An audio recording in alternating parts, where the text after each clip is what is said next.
ये संसार जिसे हम यथार्थ मानते हैं, दुख और पीड़ा का क्षण भंगुर खेल है।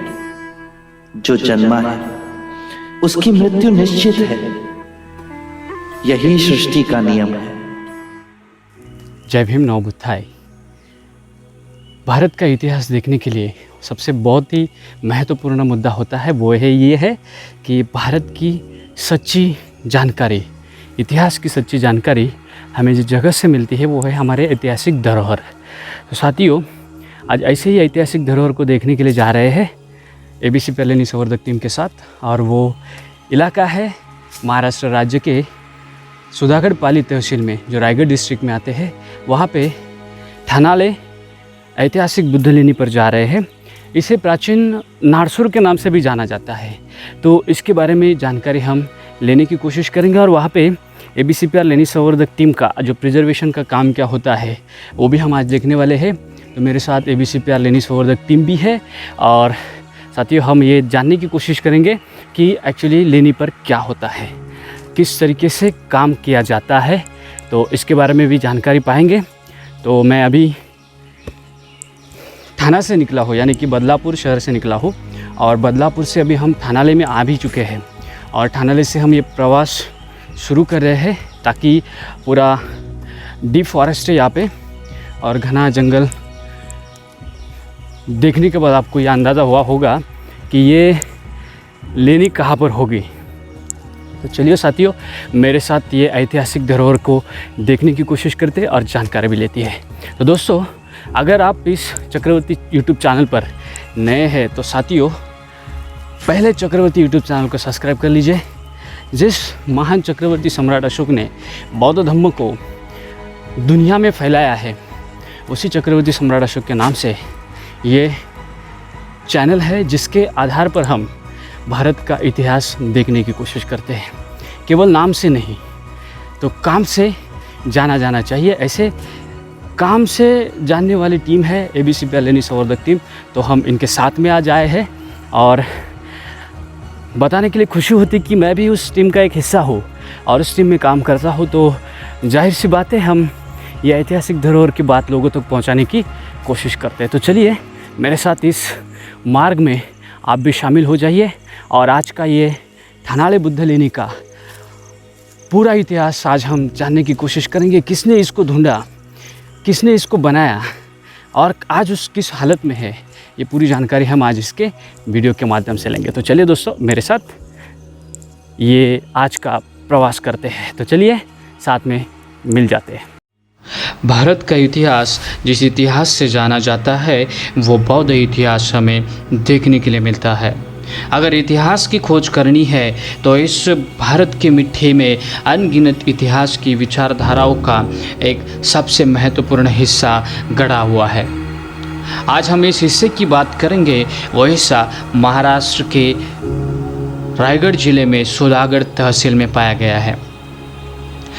पहाड़ों में चट्टानों को काटकर जिन्होंने इतिहास को बनाया है, वो इतिहास आज हमें प्रेरणा देता है, वो इतिहास हमें आज इतिहास बताता है।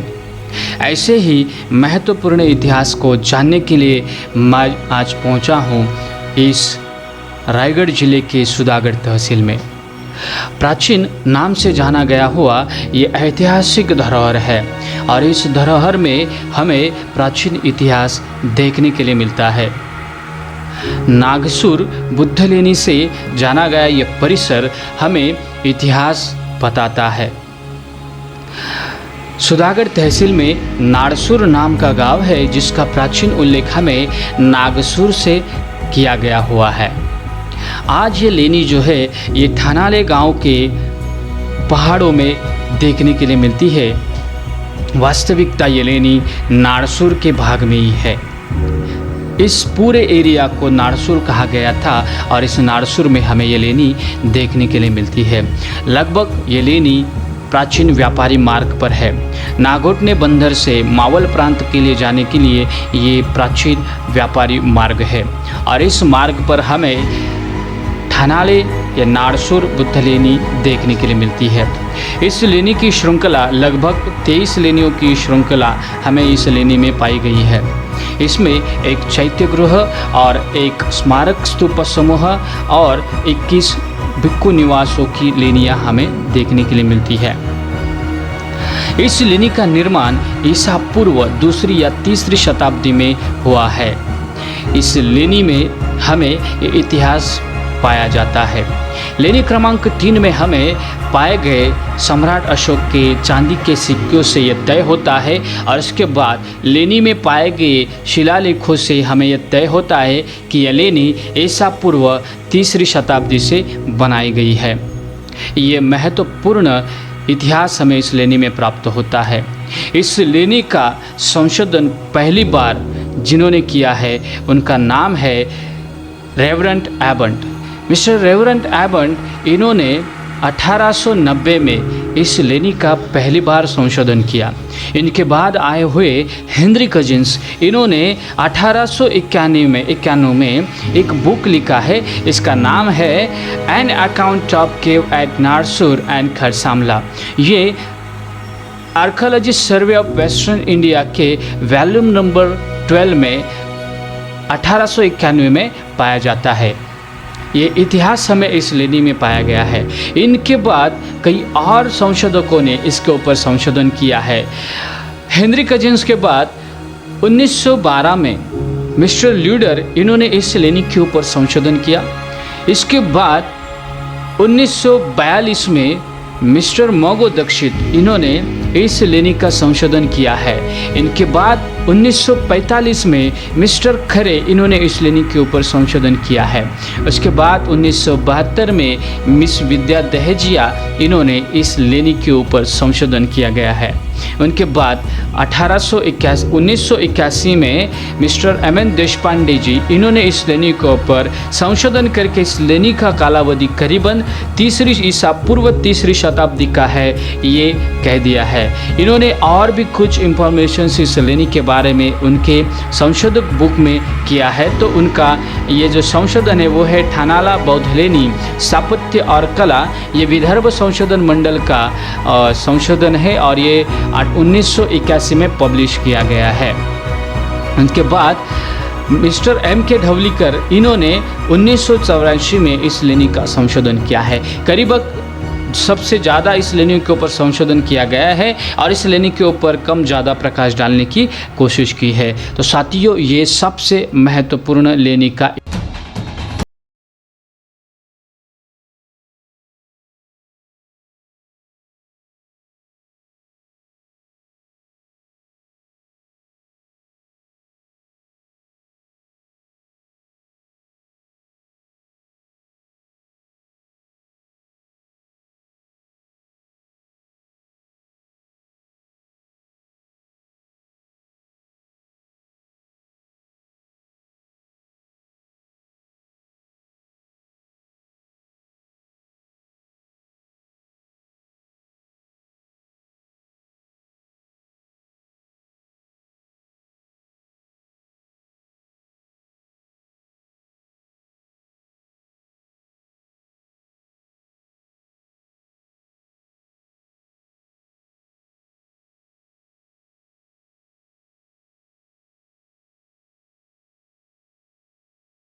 दोस्तों, हमने इस ठानाले लेनी में, जैसे इसका नाम नारसूर है, हमने शुरुआत में इसकी जानकारी ली है तो हमें ये पता चलता है कि ये नागसूर नाम से इसका नाम था और ये नारसूर नाम से इसको जाना गया बाद में।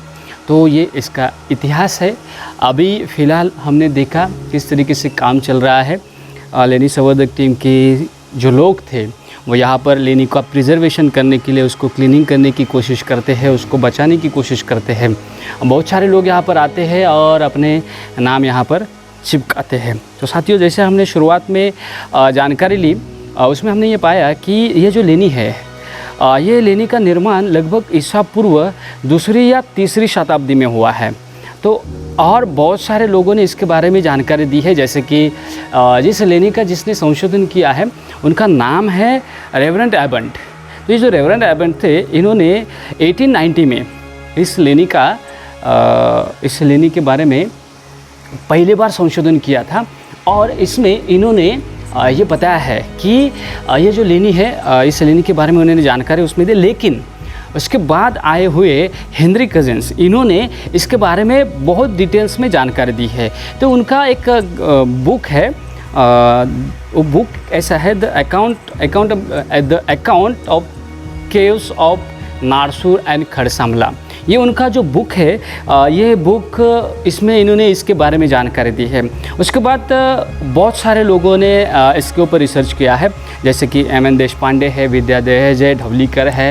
इन्होंने इसके बारे में बहुत सारी जानकारी, एक खरे नाम से भी है, उन्होंने भी इसके बारे में इस लेनी के बारे में जानकारी दी है और इसके ऊपर रिसर्च किया हुआ है। तो इसके बारे में जानकारी हमें उसमें मिलती है। लगभग हमने पहले बार में स्टार्टिंग में जब हमने सुना कि इस लेनी में क्या था और इसको किस तरीके से बनाया गया है, किसने इसको संशोधन किया है, तो ये बहुत इम्पॉर्टेंट बात है साथियों।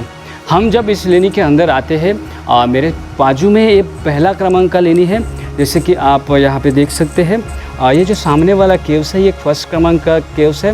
उसके बाद ये सेकेंड लेनी है, जिसके अंदर मैं हूँ अभी।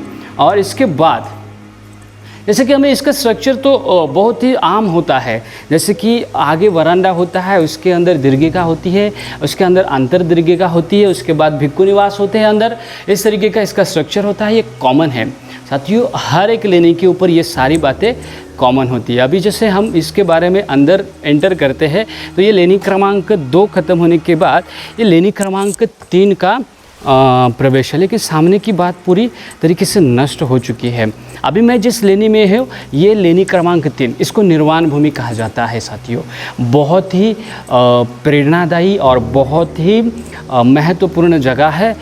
ये बहुत ही पावन जगह मानी जाती है, क्योंकि यहाँ पे अरहंत भिक्षुओं का निधन होने के बाद उनके शरीर धातु के ऊपर ये स्तूप बनाए जाते हैं। जैसे कि शुरुआत स्टार्टिंग से हुई है और जैसे जैसे यहाँ पर लोग रहते थे, अरहंत भिक्षुओं की निधन हुआ होता था, तो वो लोग यहाँ पे उनके शरीर धातु का निर्माण करते थे। साथियों, यहाँ का जब एक्सीवेशन यानी कि उत्खनन हुआ, तभी साथियों यहाँ पे कुछ माटी के बर्तन मिले हैं, माटी के स्तूप मिले हैं। उसके बाद साथियों अशोक के साथ चांदी की यानी कि सिल्वर की कॉइन्स यहाँ पर पाए गए हैं। जैसे कि आप मेरे पीछे देख रहे हैं, बहुत ही खूबसूरत तरीके से इसको डिज़ाइन किया हुआ है और एक ही पत्थर में बनाया हुआ है। ये सबसे महत्वपूर्ण बात है कि इसको एक ही पत्थर में बनाया हुआ है, जैसे कि आप इन्हें देख सकते हैं।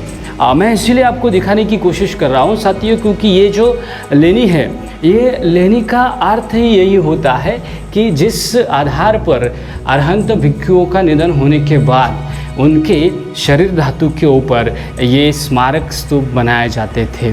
तो कितनी बहुत ही पावन जगह है, ये हम जानते हैं साथियों। तो यही के साथ साथियों, ये जो लेनी क्रमांक 3 है, इसकी जानकारी साथ में आती है।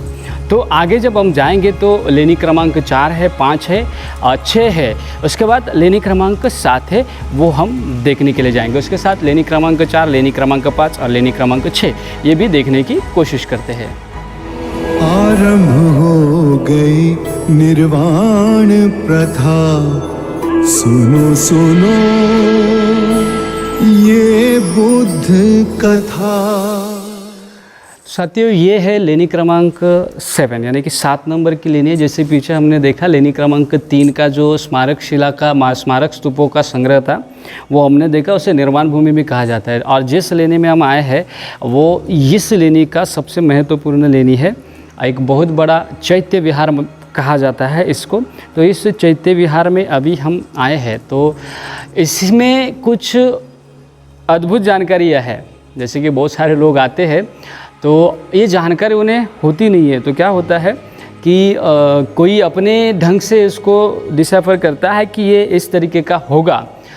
जैसे कि अगर कोई अलग धर्म से आते हैं तो अलग धर्म से आने के बाद उनको ये होता है कि हमारे धर्म में भी ये सब है, तो वो उसे उस तरीके से मानते हैं। जैसे कि आप मेरे इस पीछे साइड में देखेंगे तो आपको पता चलेगा, यहाँ पे एक स्टैचू बना हुआ है। और साथ ही ये जो पूरा जगह है, ये जगह जैसे कि हम देखते हैं तो ये करीबन 2 भिक्खु निवासों का था। यहाँ पे 2 भिक्खु निवास बनाए गए थे और विहार बनाया था। जब बाद में पता चला कि ज़्यादा भिक्खु यहाँ पर आते हैं, तो बाद में ये सारे 7 और बनाए गए हैं। जैसे कि हम इसमें आते तो और हमें पता चलता है कि इसमें और 7 भिक्खु निवासों की निर्मित की गई है। तो टोटल ये जो चैत्य विहार है, इसके हर एक भिक्खु निवास के ऊपर हमें कुछ जानकारी हासिल होती है। तो यहाँ पे भगवान बुद्ध की जो माता थी महामाया, तो उनका जो ड्रीम था, यानी कि उनको हम कहते हैं कि उनका जो सपना था, उस सपने को यहाँ पे शिल्पकार ने साकार किया हुआ है। तो जैसे कि हम देखते हैं कि महामाया कमल के फूल पर बैठी हुई है और 2 हाथी उन्हें नहला रहे हैं। तो ये महामाया को सपना आया था कि 4 पैरों वाला जानवर, जिसे हम हाथी कहते हैं, तो वो उन्हें उठाकर कि सरोवर में लेकर जाते हैं और उन्हें वहाँ पर वहाँ पर जाकर वो स्नान होता है। उसके बाद जो बोधिसत्व कहा गया है, जैसे कि सुमेध बोधिसत्व कहा गया, तो ये सपना है। इस सपने के बारे में हम जानते हैं, तभी हमें ये बारे में इंफॉर्मेशंस मिलती है। तो ये सारे शिल्प उसी के हैं। जैसे और यहाँ पर देखेंगे तो यहाँ पर वो शिल्प को खड़ा किया हुआ है, यानी कि शिल्पकार ने उसे खड़े में वहाँ पे कार्विंग की हुई नज़र में आती है। तो यहाँ पर और एक जानकारी है कि यहाँ पे मेरे पीछे साइड में आप देख रहे हैं, यहाँ पे 5 फनों का नाग दिखा हुआ है। यानी कि इसको नाग इसलिए कहते हैं कि यहाँ के जो लोग थे वो नागवंशी थे और इनके 5 सर दिखा है। तो ये इसका मतलब है कि ये पंच निकाय के तज्ञ थे, यानी कि 5 निकायों का उन्हें नॉलेज था। जैसे कि 5 निकाय कौन है, तो हमारे जो सुत्त पिटक है, उस सुत्त पिटक में 5 निकाय है और उस 5 निकायों के तज्ञ उन्हें माना जाता था, इसलिए वो 5 फनों का नाग यहाँ पर होता है। उसके बाद दोस्तों हर एक जगह पर आप देखेंगे तो उसके बारे में जानकारी मिलेगी। यहाँ पे मैत्री करुणा का भाव क्या होता है वो भी अंकित किया हुआ है। जब से कि हम एक एक बात देखते हैं तो हमें ये पता चलता है कि ये जो लेनिया है वो बनाने का मतलब क्या था, इसका अर्थ क्या है। तो ये सारी बात हमें इस लेनी के ऊपर देखने के लिए मिलती है साथियों। तो इस चैत्य विहार में हम जैसे कि आते हैं तो यहाँ पे चैत्य पूजा का भी शिल्पांकन किया हुआ है। आप ध्यान से देखेंगे तो यहाँ पे चैत्य स्तूप की पूजा की जाती थी, तो इसके बारे में भी जानकारी दी गई है। और यहाँ पे एक इंस्क्रिप्शन पाया जाता है साथियों। ये जो इंस्क्रिप्शंस है, इस इंस्क्रिप्शन में साफ साफ तौर पर लिखा है कि गणक पुतेन कतंग। ये जो वर्ड है कि गणक इनका जो लड़का था, इन्होंने इस लेनी का निर्माण करने के लिए सहाय्य किया है और उन्होंने इसका निर्माण किया हुआ है। उसके बाद हम आगे की ओर आते हैं, तभी हमें ये पता चलता है कि ये लेनी के बाजू में ही एक चैत्य गृह बनाया गया है, इसीलिए इस पूरे लेनी को चैत्य विहार कहा जाता है। अभी मैं जिस जगह पर आया हूँ, आप मेरे पीछे देख सकते हैं, ये बुद्ध के स्वरूप स्तूप चैत्य गृह में होता है। अभी क्यों होता है, तो हर एक लेनी में उद्देशिका स्तूपों का निर्माण हुआ, इसकी भी एक और जानकारी है साथियों। जब लेनियों का निर्माण होने लगा तो भिक्षुओं को प्रार्थना स्थलों की ज़रूरत लगने लगी। तो प्रार्थना स्थलों पर भगवान बुद्ध के स्वरूप स्तूपों का निर्माण होना शुरू कर दिया। तो यहाँ पर हम देखते हैं कि यहाँ पर जो स्तूप है ये सबसे पुराना स्तूप माना गया है, क्योंकि इसका जो कार्विंग है आप ध्यान से देखेंगे तो ये पहली स्टेज में है। इसमें ना तो आपको कोई डिज़ाइनिंग बनाई हुई है, ना तो इसको पूरी तरीके से अच्छे बनाने की कोशिश की है, बल्कि इसको दागोबा के नाम से जाना जाता था, तो इसको दागोबा के आधार पर बनाया गया है। तो ऐसे बात है। और यहाँ पर एक और इंस्क्रिप्शंस है, जैसे कि शिलालेख है, आप देख सकते हैं। मेरे पीछे साइड में ऊपर में एक शिलालेख है, आप ध्यान से देखेंगे, ये शिलालेख है। मैं पढ़ने की कोशिश करता हूँ ताकि आपको भी समझ में आए।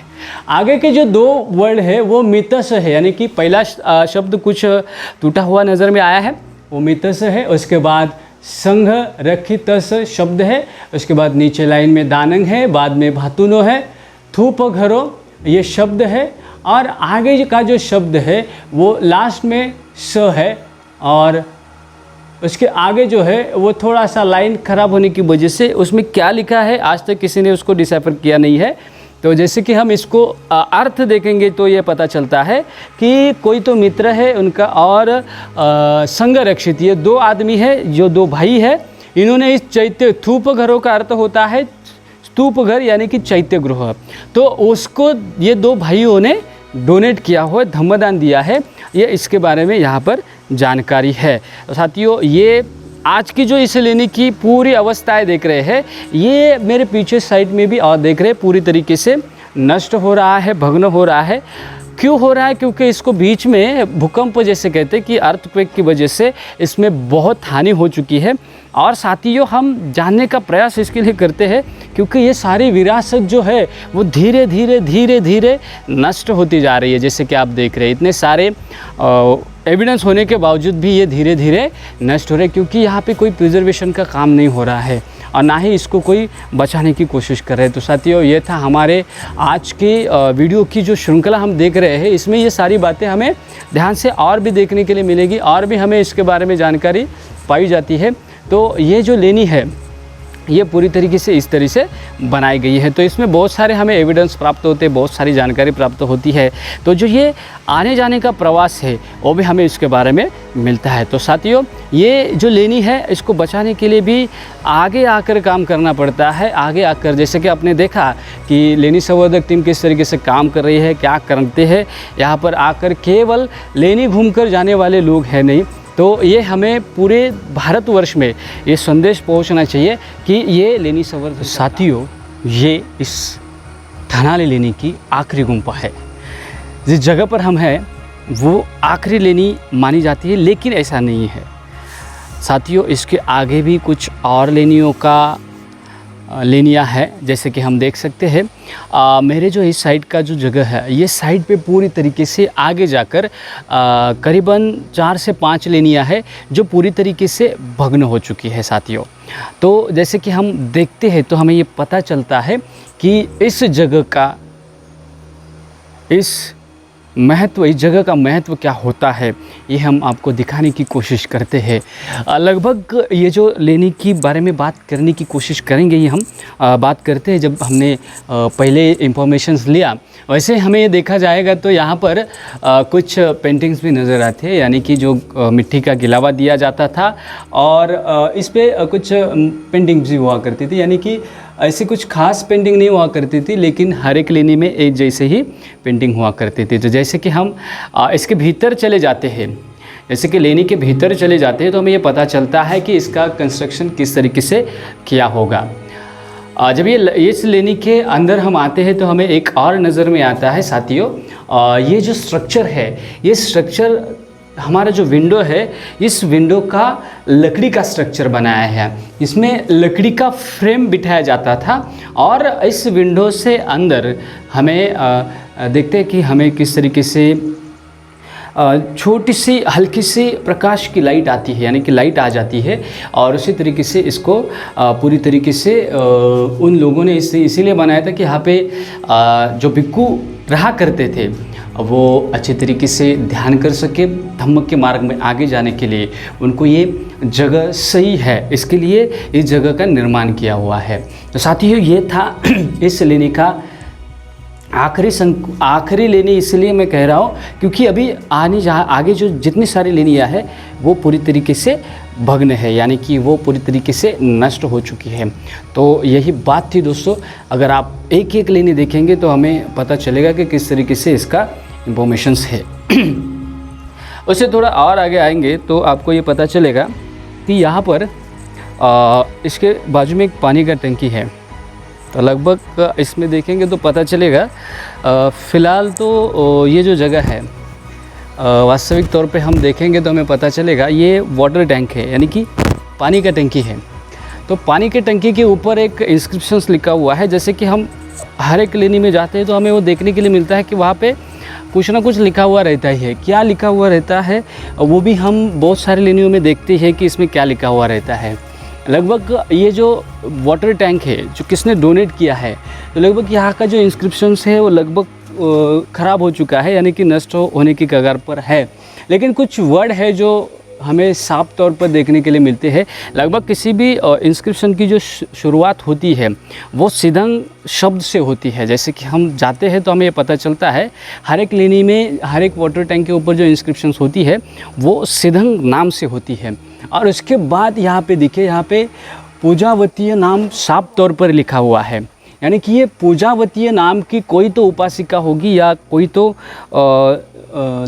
लड़की का नाम है, यानी कि इस लड़की है या महिला है, इन्होंने इस वाटर टैंक का डोनेशन दिया हुआ, ये साफ तौर पर हमें देखने के लिए मिलता है। तो साथियों ये बहुत ही महत्वपूर्ण और अहम एविडेंस है इस जगह का। जिस जगह की निर्मित किसने की है इसके बारे में हमें जानकारी मिल जाती है। तो इस तरीके से ये पूरा जो लेनी संकुल है, लगभग 23 लेनी संकुल यहाँ पर है और इस 23 लेनियों में हमें ये सारी बातें देखने के लिए मिलते हैं। तो हमें ये जानना ज़रूरी है कि क्यों हमें इसको प्रिजर्व करने की कोशिश करनी चाहिए, क्यों हमें इसको बचाने की कोशिश करनी चाहिए।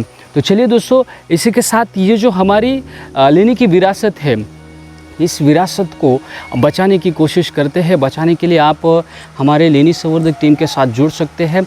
उसके साथ साथ दोस्तों ये जो हमारा हेरिटेज है वो बचाने के लिए आप हमारे साथ सहयोग दे सकते हैं। तो यही था आज का जो ठानाले लेनी का सबसे महत्वपूर्ण ट्रैक था, जिसके लिए ABCPL लेनी संवर्धक टीम आई थी, जो यहाँ पर काम करने के लिए आए थे।